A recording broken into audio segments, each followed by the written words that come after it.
I'm GT3 driver and sim racer James Baldwin, and I'm back for another video. This time we're looking into how to drive without traction control or with it turned down to a very low setting.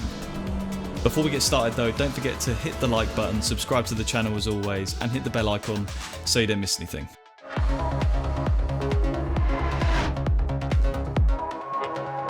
So first of all, let's look into what is traction control and why is it slower.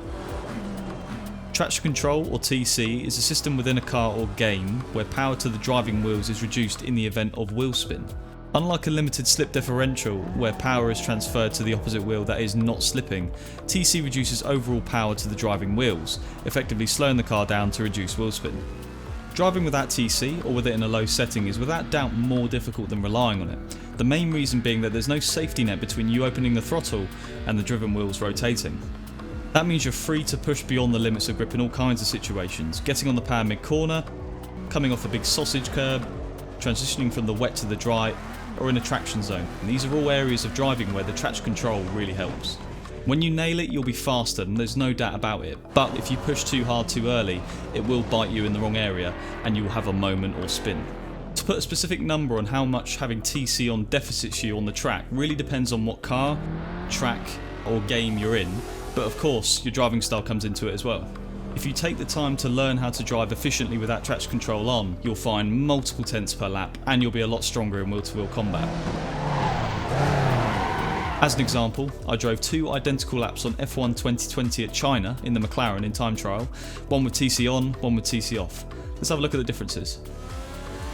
So you can see immediately at turn 3 on the exit, from mid-corner to exit, we lose so much time, and it's because with TC off we can rotate the car with the throttle, obviously the rear axle is where the driven wheels are, and we can slide it around, get on the power smoothly and then start to exit. With it on, as soon as we start trying to rotate the car with the throttle, the TC really kicks in. It's very intrusive on F1. It stops us, it hesitates us from getting on the power, and it's not just slow corners as well, because on the exit of the long right hander before the back straight, yes, the car may be sliding a little bit, doesn't mean you're going to go off and have a spin. Definitely the fastest way to drive the car in this game. It proves you're on the limit, you can gain some serious lap time from it. The TC on doesn't think that, it thinks you're going to end up in a crash and you're going to lose seconds.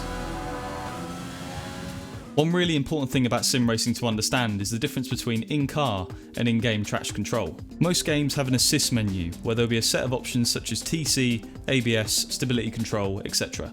These are there to help drivers just starting out in that game. Whatever car you're driving, these assists will be applied globally when enabled.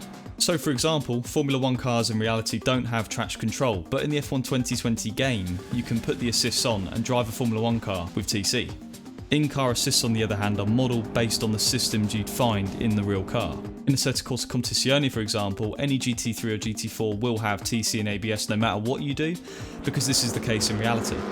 In most cases, the goal with in-car TC is to reduce them until they're not limiting your potential, instead of turning them off altogether. Often these settings will offer quite fine control and can be adjusted from the wheel while driving, so you'll be able to set it to match your driving style, the conditions, the age of your tyres and the situation on track. Right, so let's look into how you want to adjust your driving before you reduce or ditch the TC altogether. The main thing you have to focus on here is reducing wheel spin or minimising it, because this will be your main issue when driving unassisted.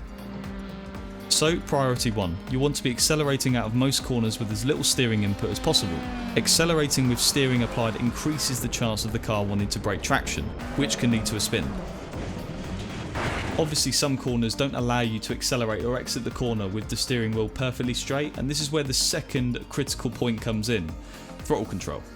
The throttle is a progressive control, and if you've been treating it like a switch, like an on or off button, then you're going to want to work on modulating it more carefully and deliberately. The best drivers will be very accurate in terms of how much throttle they can use at a certain stage for a corner, and how aggressively they adjust it when transitioning between those stages. Priority 3 is to make sure your racing line is as good as possible. If your line is compromised, then you may have to apply a bit more steering lock on the exit of a corner, which means delaying throttle or risking a spin. One more thing I'd suggest is to watch some onboards on YouTube of some of the top drivers. Pay close attention to their throttle trace, steering inputs, racing line, gear selection, then pause the video repeatedly. Imagine yourself using that same approach in your own driving. This is called visualization. It's a very good way to refine the technique you use on the track. And of course, as a starting point, you can find the link to my videos on my channel in the description below.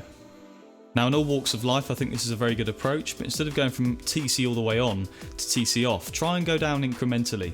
Going straight into the deep end is never a good idea.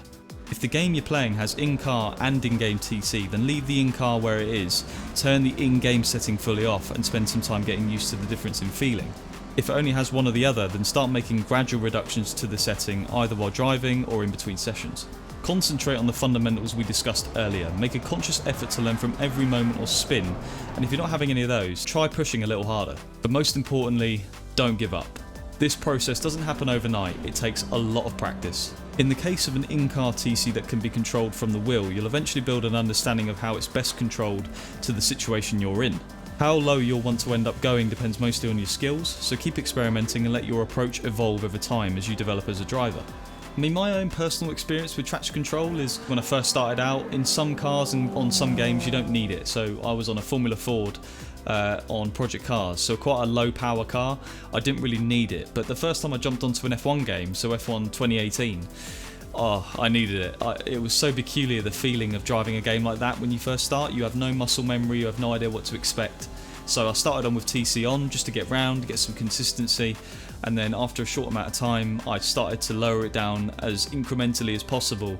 So eventually I had it off, and then after a lot of hours, and that is the key, a lot of practice and hours goes into what we're all trying to perform and do. So if you think any esports driver just jumps into a sim and is quick from the get-go, you're probably mistaken. It takes a lot of graft, so there's no shame in starting off with a high TC value and incrementally coming down, because that's what I did.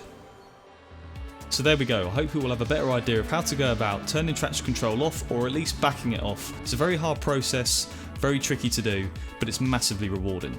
If you enjoyed this episode, don't forget to subscribe to the channel for more content like this, and of course slap a like on the video, it's always massively appreciated. But I've been James, and I'll see you all on the next one.